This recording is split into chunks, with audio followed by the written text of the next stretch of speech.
Straight talk from Israel. You're listening to Israel News Talk Radio. You're listening to the Jay Shapiro Show.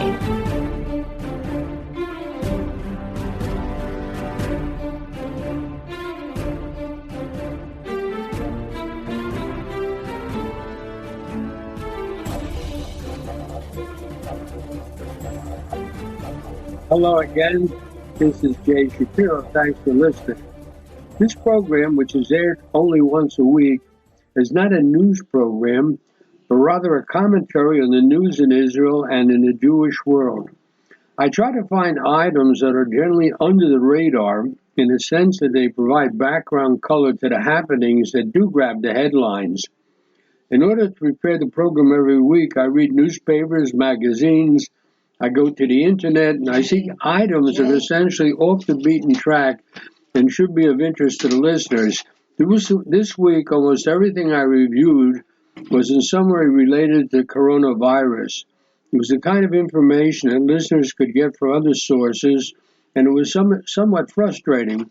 But I managed to find information on how Israel is dealing with the virus as compared with other countries, which I think is of interest, especially since Israel is doing a better job than countries like the United States, the United Kingdom, Italy, and Germany. Information also about the fact that it's 100 years since the San Remo Conference, where the League of Nations gave Great Britain the mandate to implement the Balfour Declaration of 1917 to establish a Jewish state here in Palestine, a mandate which the Great Britain betrayed. That's all history. And since Israel's birthday was a muted affair due to the virus, I thought that the details of the historic anniversary would be of interest to the listeners. And this week also saw the anniversary of the surrender of Nazi Germany, marking the end of the European phase of the Second World War. And I found a related item about this, which concerns the veterans of that war, particularly those from the former Soviet Union who are now living in Israel, who do much more about it than veterans from other countries who now live in Israel. So these are the things I want to share with the listeners this week, and I'll be back right after the break. Thanks again for listening. Okay, Jay, listen, I put the...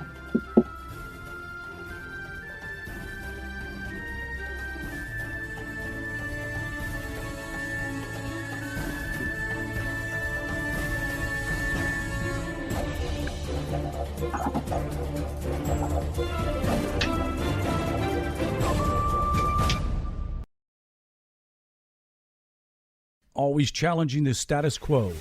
Hello, I'm Rod Bryant on Beyond the Matrix here at IsraelNewsTalkRadio.com. I want to encourage you to listen each week, every Wednesday at the same time, for an amazing show that will challenge you, inform you, and inspire. News, views, and wisdom for the nations here on IsraelNewsTalkRadio.com. Don't forget, Beyond the Matrix every week, Wednesday, here on IsraelNewsTalkRadio.com. Biblical. Be beautiful. Wear your crown. Wrapping is my crown. Do what married Jewish women have been doing for thousands of years. Celebrate the art of head wrapping. I'm Andrea Grinberg from Rapunzel.com. We have beautiful scarves, stunning accessories, scarves for faith, scarves for healing, and scarves for fun. Rapunzel.com. That's Rapunzel with a W. Or click on our banner on the Israel News Talk Radio homepage. Rapunzel.com. Beautiful scarves, stunning accessories paired with tutorials, support, and a vibrant community to give you everything you need to start and perfect your head covering journey. Don't forget, join the Rapunzel community group on Facebook to see, learn, and share your beautiful wraps. That's Rapunzel with a W on Facebook. I love Rapunzel. I love Rapunzel. I love Rapunzel. Get 10% off your purchase with promo code RADIO. Go now to Rapunzel.com. You're listening to The Jay Shapiro Show.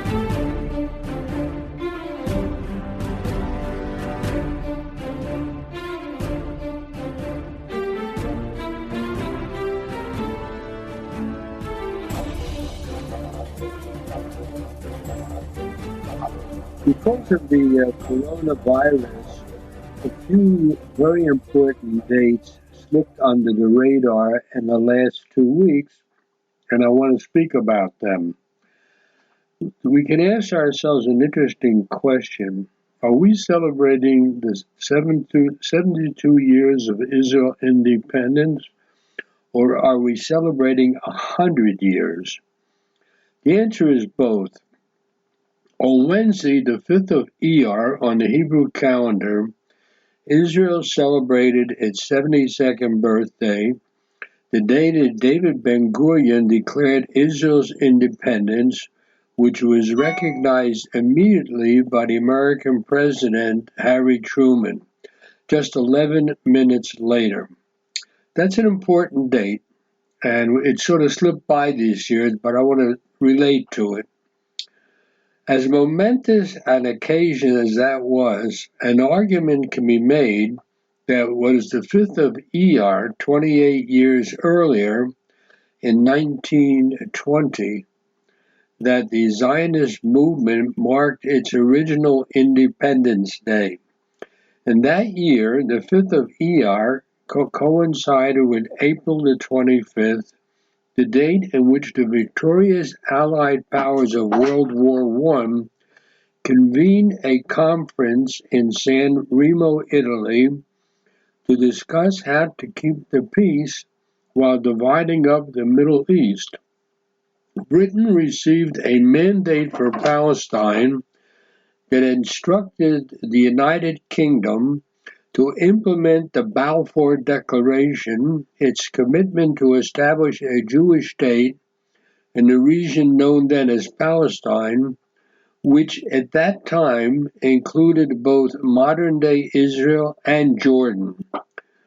The exact text states in part, the mandatory, meaning Great Britain, should be responsible for putting into effect the declaration originally made on November 2, 1917, by the government of His Britannic Majesty and adopted by the powers in favor of the establishment in Palestine of a national home for the Jewish people, it being clearly understood that nothing should be done which might prejudice the civil and religious rights of existing non-Jewish communities in Palestine, or the rights and political status enjoyed by Jews in any other country, unquote. That was what the Balfour Declaration said.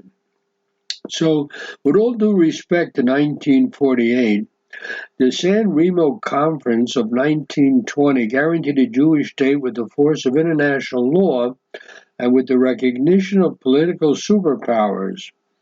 As we mark the centennial anniversary, that calls for the recognition of the Jewish right to Israel while protecting minorities, we see the same spirit as President Trump's deal of the century.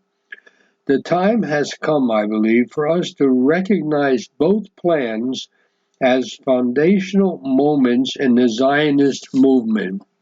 The San Remo Conference ratified and summarized the details of the bounty that would be divided between the victors of World War I, the most prominent of which were Britain and France. After the conference in 1920, Dr. Chaim Weizmann, who subsequently became the first president of Israel, he said the resolution in San Remo, which recognizes our rights in Palestine, which was included in a treaty with Turkey, has become part of international law, is the largest political event in the history of the Zionist movement. To further understand the magnitude of that event, it is appropriate to mention the San Remo Medal that was issued immediately after the conference with the caption on it, "If I forget thee, Jerusalem," and the Hebrew date on which the conference ended. It seems that exactly 28 years after that, the dream came true. So in reality, Independence Day 1948 wasn't merely celebrating Israel's former declaration of independence, but also the 28th anniversary of the San Remo Agreement. Following the Balfour Declaration, the Jewish people placed their hope in a decision of the powers of San Remo.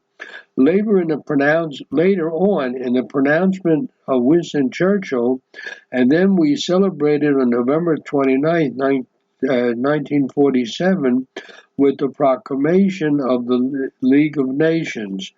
Each of these made a significant contribution to the strengthening of the Jewish people and our right to Palestine.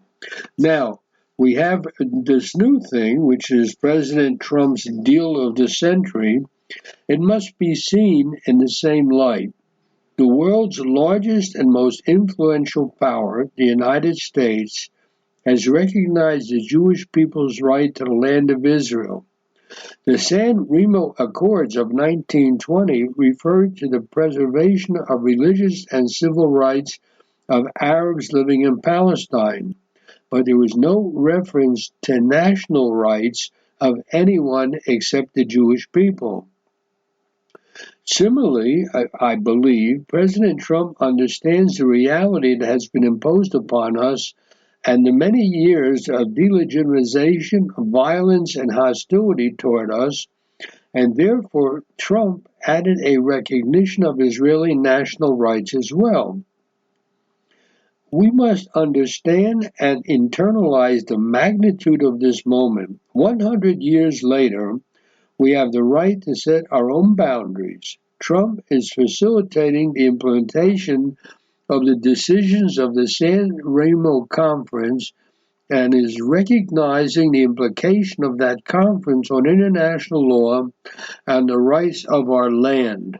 The unity government is being established in Israel today and is apparently determined to enact Israel's sovereignty and implement the deal of the century, is essentially, and for all practical purposes, a 100-year-old dream come true.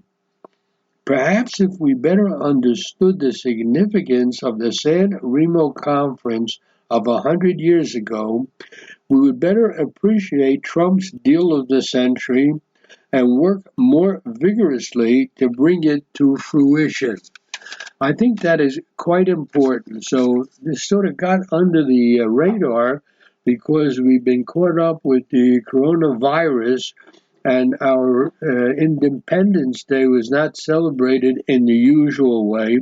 Hopefully by next year the situation will allow us. So the truth of the matter is that the 1920 International Conference in San Remo, which created mandatory Palestine to make a home for the Jewish people, is an important date that we don't seem to recall as well as we should. It's important for Israel to use this centenary occasion to upgrade the memory of San Remo and its importance, because it came ahead of the UN vote in 1947 that did not have as much meaning. In San Remo, the League of Nations decided to turn much of the Ottoman Empire into new nations, including Syria, Iraq, Lebanon, and Jordan. They all came out of that process, as well as Israel. None of these previously existed as states, but today their legitimacy is unquestioned because they arose from the mandate process. More importantly, all the states that rose from mandates inherited the mandatory borders. So San Remo explains, and this is important, San Remo explains why Israel's borders include Judea and Samaria. At best, the UN Resolution 181 in 1947 was a legally non-binding suggestion to take most of that away from the Jews. The difference is how they remember may be due to the different contemporary reactions. The League of Nations delighted the Zionist leaders and gave us all of Palestine out to the border of what became Iraq.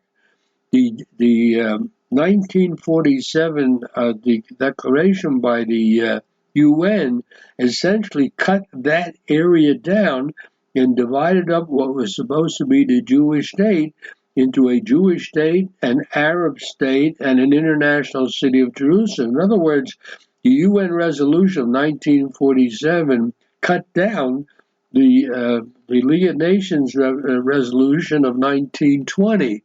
And we people seem to forget what the original basis was for the Zionist movement being recognized to make a nation here in Israel. So the guarantees seem to have changed because of a lot of pressures by other people. But the facts remain the same. We celebrate 1947, which really cut back 1920, but 1920 is the basis for our legitimacy. And I think it's important to remember that it somehow slipped under the headlines because of the virus now. We didn't really celebrate our birthday the way we should, but even had we celebrated it, it would not have included San Remo, which has to be reminded. We have to be reminded about San Remo. It's important. I'll be back after the break.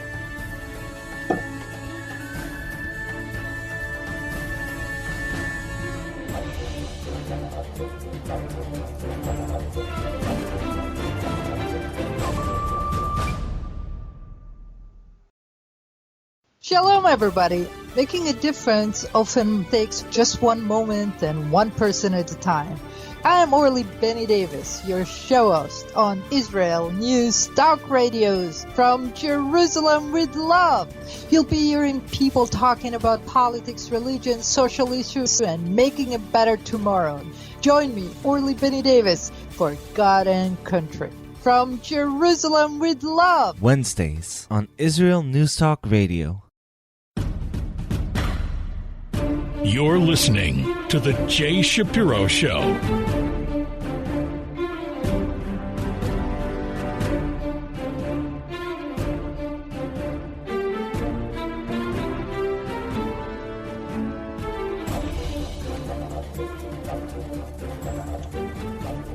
You're back with Jay Shapiro.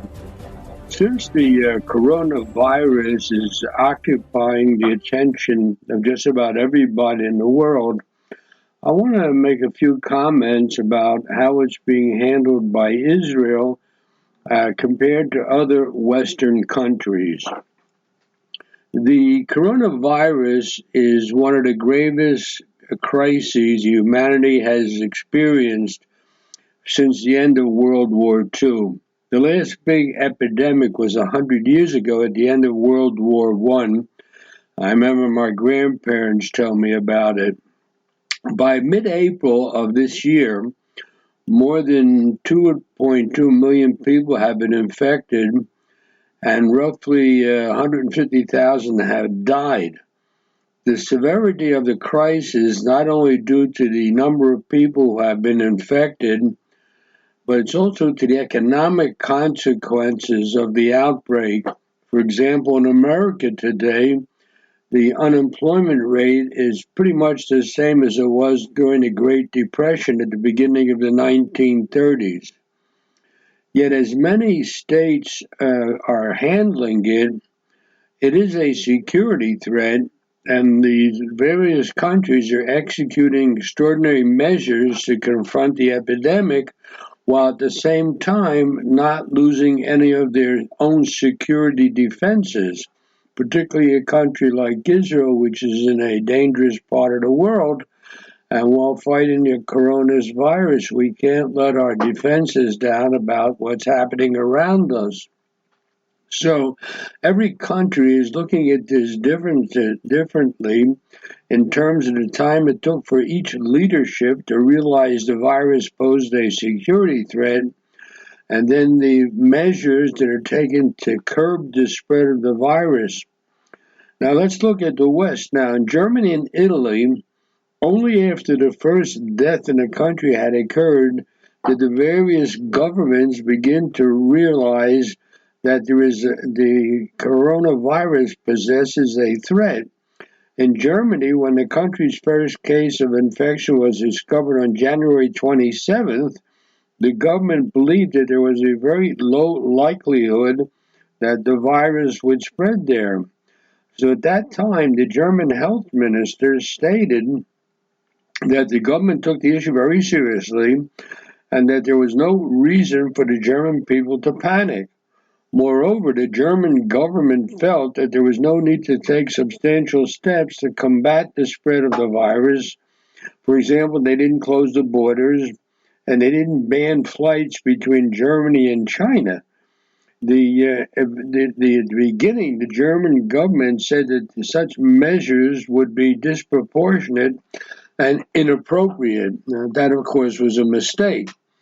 In Italy, after the first cases of death had occurred, the government immediately imposed extraordinary measures of what they call soft curfew. First, only in those areas that they called hot zones, that's where there were some deaths already. And within 3 weeks, on the entire country was in curfew. In Germany, however, extraordinary measures from closing schools to curfew were gradually executed, and it took about 13 days until they really were put into effect. Now, in the United States, even after the first fatality was registered in the country, the government did not perceive that the virus posed a security threat for the American people. And in that context, the president, Donald Trump, tweeted on March 9th that although the common flu kills tens of thousands every year, nothing is shut down, and life and the economy can go on. Yet, while the federal government refrained from imposing any kind of curfew, although the administration did order a ban on entry from countries that were considered to be dangerous, hot countries, and the government ordered American citizens returning from those countries to enter domestic isolation, even before the first fatality was registered, various U.S. states began to impose what they call a soft curfew, just 19 days after the first U.S. death was recorded. So that's how it was handled in Germany and Italy, the United States. In the United Kingdom, on the other hand, the government thought that the coronavirus could constitute a security threat long before the country's first fatality. And it took 24 days until the first fatality. Nevertheless, the British government delayed and refrained from taking any extraordinary measures, and it was only 11 days after the first fatality was registered that the United Kingdom gradually began to implement extraordinary measures like shutting down schools or imposing what they call a soft curfew. Only in Israel, and that's the point I wanted to make, only in Israel, compared to those 4 countries, did the government begin to view the coronavirus as a security threat before it even registered a case of infection in the country. 28 days before the first registered case of infection, the Israeli government took moves. The Israeli government started implementing measures such as imposing home isolation for returnees coming from what's considered hot countries. Moreover, 11 days after the first case of infection had been discovered in Israel, and even before the first death from the virus occurred in Israel, the Israeli government began to implement extraordinary measures in a gradual but a comprehensive manner. Thus, within only 8 days, the Israeli government decided to impose domestic isolation on all Israelis returning from abroad. They closed the educational institution and places of entertainment. They used technological means to track corona patients. And finally, Israel imposed a soft curfew on the entire Israeli public. As our prime minister stated in mid-March, these extraordinary measures have not been executed since the establishment of the state. However, There has been no such epidemic since the establishment of the state and in the last 100 years. Now, in conclusion, there is no doubt that compared to Germany, Italy, the United States, and the United Kingdom, each one being, by the way, a member of the G7, Israel was better able to understand that the coronavirus constitutes a security threat and to quickly carry out extraordinary measures to prevent the spread of the virus in the country. What is this based upon? Because Israel, I believe, has a security orientation character. And that was a substantial advantage against the coronavirus, and it caused the number of casualties in the country to be significantly lower than other Western countries. Israel is a country that lives in an area of the world where Israel's security is number one on the list of priorities, and therefore the thinking in Israel at the government level and the attitude in Israel toward danger, including something like the coronavirus, which can grab the attention of the public and turn it away from the dangers we have all the time. We have to be careful that a new danger like the virus does not in any way affect our security measures against all the other dangers that we live with. And Israel is a country living in a part of the world where its very existence is threatened, makes us extremely sensitive, and as a consequence, even the coronavirus was seen in a different light than in other Western countries.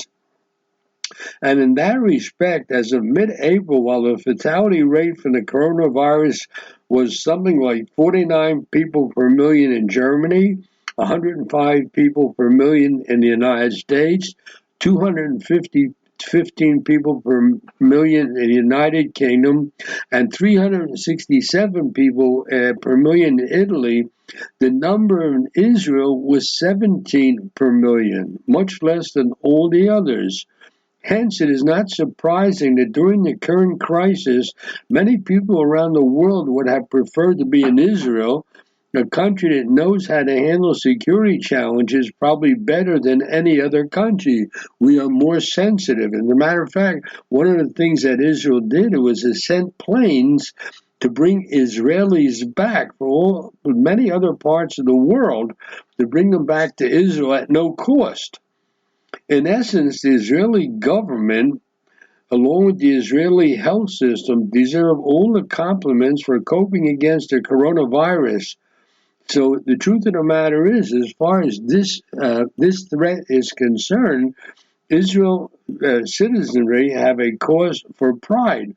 And keep in mind that this is based upon our normal problem area. We live in a part of the world which is dangerous for us, and therefore we are extremely sensitive. Not only that, the coronavirus used up measures that generally are needed for our regular protection, and therefore we are sensitive not only to the dangers, but how to handle the dangers and how to divide up those measures that are needed to protect us from the usual dangers together with this new once-in-a-100-year danger. So in that sense, Israel, I think, has done very well. And it's something we have enough arguments and complaints against our government, but in terms of handling this danger, I think our government did very well, better than most countries. Be back after the break.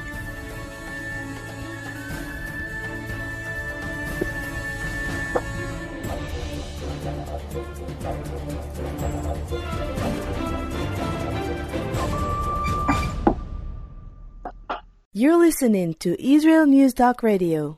This is Shai Bentako, and each week I'll be webcasting to you from Judea, origin of the word Jew, a people besieged and beleaguered in every generation. Nazi Germany's but a memory, but in its place the world invented the phantom Palestinians as this generation's internationally authorized Jew killers. Tune in for a different slant on life in Israel, Phantom Nation, every Monday. Hi, I'm Rabbi David Aaron. The soul basics are the most profound, the most essential and yet often the most neglected in our education. Join me for Soul Talk on Israel's News Talk Radio and discover the secrets to love, spiritual growth, and personal power.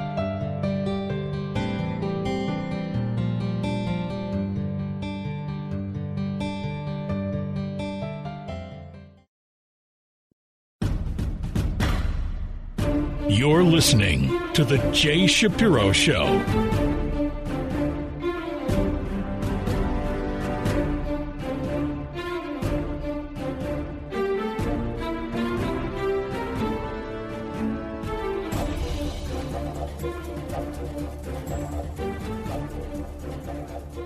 You're back with Jay Shapiro. I want to get away from the coronavirus and touch upon several small items that I think the listeners will find of interest. This week, on Tuesday, was Lag BaOmer, which is the 33rd day in the counting of the Omer, which is a 49-day period between Passover and the Shavuot holiday. It serves pretty much as a break in the semi-mourning period, because during that period it marked the death of the disciples of Rabbi Akiva and what the Talmud said was a plague. Now, later commentators said it was actually the Bar Kokhba revolt against the Romans almost 2,000 years ago, and apparently on Lag BaOmer there was a respite in the number of deaths. Now, in the 16th century, at the time of the Kabbalah, the 33rd day in the month of Omer, and by the way, the letters Lamed Gimel in the Hebrew alphabet add together to 33, so the 33rd day of the Omer is called Lag BaOmer. Anyhow, it became a new tradition that it was the time when Rabbi Shimon Bar Yochai, one of the Kabbalistic leaders of Jewish tradition, he was the author of a book called the Zohar, a Kabbalistic book, and it was supposed to be the anniversary of his death, and therefore bonfires were lit to commemorate the light of the Torah that he brought into the world. Now, here in Israel, it's interesting. It's one of the few holidays that is really observed, particularly by kids, in both religious and secular. It's estimated that 51% of the Israeli public said they light fires on Lag BaOmer, and generally it's a neighborhood get-together. People sit around a bonfire and they cook marshmallows and hot dogs and things of that nature. I actually once flew into Israel on Lag BaOmer evening, and there was a pall, a cloud over the country from all the fires, believe it or not.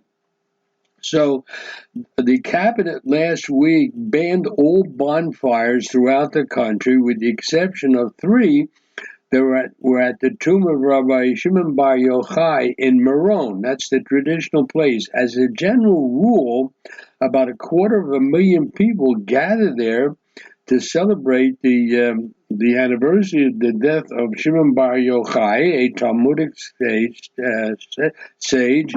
And this year they only allowed 3 different locations in Meron, and no more than 50 people were allowed to be at each bonfire.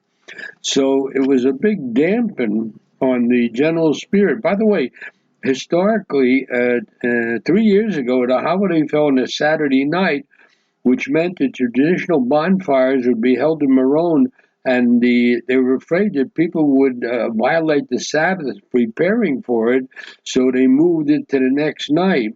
That was in 2017. In 2018, restrictions were placed on the fires because it's very hot weather, it was very dry, and there was concern that it would lead to fires. So, and in 2019, just a year ago, the weather was even hotter and drier than the year before, and the fire and rescue services clamped strict restrictions, banning any fires in forests and placing limits on the height of the fires and the distance they could be built, one to the other. So now we have 2020, and the fires were banned by a decree of the Israeli cabinet.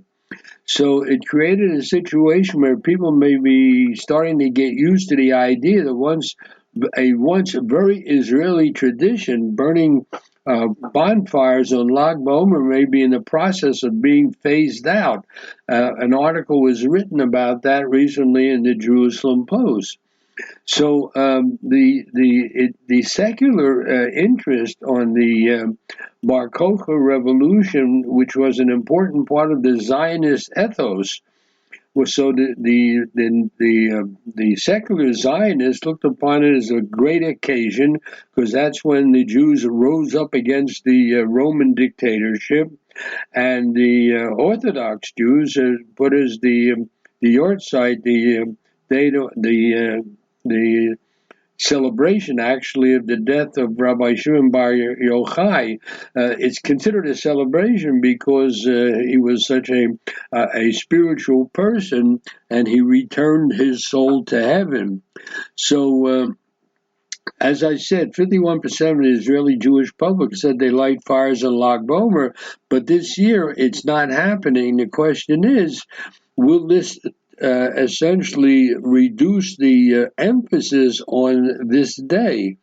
So it's interesting because this coming week is Jerusalem Day, and Jerusalem Day turns out that's the day that Jerusalem was liberated in the Six-Day War, and it's a religiously observant people generally commemorate Jerusalem Day. And it's become Jerusalem's Day has become pretty much of a holiday for the religious. The question is, will the same thing happen to Lag BaOmer? Because if you don't have these bonfires all around the country, people are going to start being more relaxed and not taking part in such things. So the Lag BaOmer might be on its way out as a joint religious and secular holiday. Only time will tell. And again, it's something that in any direction it goes, it'll take years anyhow. So maybe somebody who has a future program on this station will be able to comment on it. I just wanted to touch upon it because it's a day, by the way, when the mourning observed during the first 33 days of the counting of the Omer, people, for example, do not take haircuts, they don't shave, and so forth. I am one of those persons, and I'm recording this program on Lag BaOmer, and this morning I had a haircut and a shave. So I'm not quite sure what my kids do. I'll have to check with them. Anyhow, I just wanted to touch base on Lag BaOmer. It may be losing its significance, but I wanted as much as possible to remind listeners to hang on to it, whether you're secular or whether you're religious. I want to switch the topic. I have a colleague named Walter Bingham. He has his own radio programs here in Israel, and Walter's a highly decorated British Army veteran. He was in the Normandy landing in 1944, and I want to say something about the Second World War veterans here in Israel. Last week, May 7th, was the anniversary of the German surrender. And since then, the May 8th is celebrated as Victory in Europe Day, VE Day in Europe. And it's estimated that between 300,000 and 500,000 Jews served in various roles in the Red Army, the Russian Army, during World War II. And, of course, their contribution were immeasurable. Sadly, some 120,000 were killed in the line of duty, and the Germans murdered another 80,000 who were prisoners of war. So many Soviet Army veterans received very high honors in the Red Army. So during the large immigration from the former Soviet Union, hundreds of Jewish veterans arrived here in Israel, and they settled here. And some brought along their uniforms. And it's not uncommon on May 8th to see these old timers wearing their uniforms with all their medals on them, and they all take pride in having participated in the defeat of Nazi Germany. But interestingly enough, thousands of Jewish men and women from the United States, Canada, Great Britain, the other Western countries served in the war, fought on the side of the Western Allies. But when they have the occasion on the beginning of May, when they have a celebration, a memorial at the Yad Vashem here in Israel, all the speakers speak in Russian. It's only the Russians, the Russian veterans who show up at these things. So the truth of the matter is, next time is a VA Day parade, when we get out from under the coronavirus and we again celebrate the victory in Europe, there should be more American, British, and other Western veterans involved. It was not just the Jews in the Russian army who fought against the Nazis. With all due credit, for example, about 10,000 Jewish refugees from Germany were in England, and they served in the British Army. And a lot of them served as interpreters, and essentially many of them were essentially spies. And they did queries of German captured German soldiers and so forth. I knew some of them, but the Western Jews who fought in the war against Nazism, and many of whom have come on Aliyah, they don't seem to appear, and they don't seem to get enough credit as much as the Russian veterans. So it'd be nice if this lacuna in our history should be made up after we get out from under this virus. But my friend Walter Bingham reminded me, and I wanted to remind the listeners. Until next time, Jay Shapiro signing off.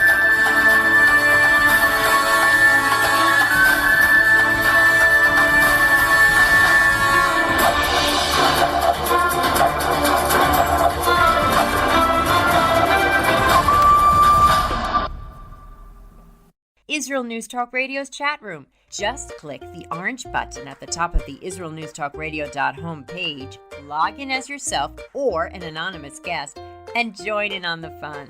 You'll meet other listeners from all over the world who listen to Israel News Talk Radio, and you can make new friends. Israel News Talk Radio's chat room. It's the closest you can get to being in the studio with us. We love listening to Israel News Talk Radio. Where can you get the inside news on Israel? At Israel News Talk Radio, we're dedicated to sharing Israel's inside story with the world by providing our listeners with news on Israeli politics, current affairs, and Israeli Jewish culture. The Israel News Talk Radio homepage also provides you, the listener, with useful information at your fingertips, with scrolling news headlines, weather, currency exchange, Shabbat candlelighting times, and so much more. Our radio programming is always accessible and on demand. We operate absolutely free of charge for everyone, everywhere. If you love what we do, partner with us now by becoming an Israel News Talk Radio supporter. With your support, you'll be inscribed on our Israel News Talk Radio Wall of Fame. There's nothing like us in the world. Be part of something great. Israel News Talk Radio. Straight talk from Israel. If you love Israel News Talk Radio, then you'll love our Facebook page. We keep you up to date on what's happening in Israel, plus little surprise treasures that we don't share on the radio. Go now to follow us on Facebook. Just look for the Israel News Talk Radio Facebook page, and don't forget to subscribe and follow us by clicking on the like button. We post great stuff there that you'll want to share. Israel News Talk Radio on Facebook and Israel News Radio on Twitter. News, opinion, and more. You're listening to Israel News Talk Radio.